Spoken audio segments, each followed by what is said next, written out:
Hello అండి, welcome to మా ఇంటిస్ మనపా kitchen. ఇవాళ మనము ఎన్నో పోషకాలు ఉన్న మొలకల కర్రీ చేసుకుందామండి.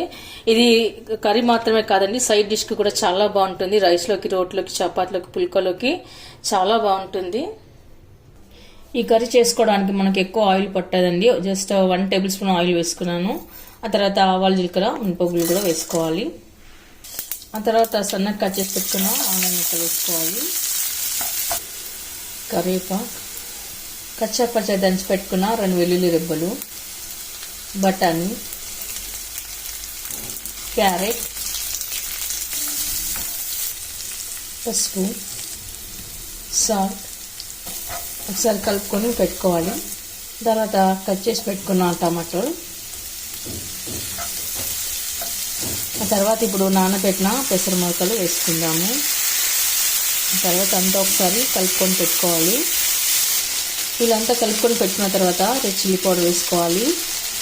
కొద్దిగా సాల్ట్ ఇందాక వేసాం కదా, చూసి వేసుకుందాము. ధనియా పౌడర్.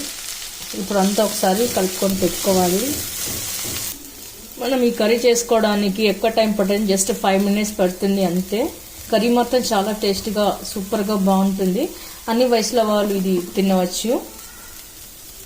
ఇప్పుడు కొత్తిమీర వేసి గార్నిష్ చేసుకుందాము.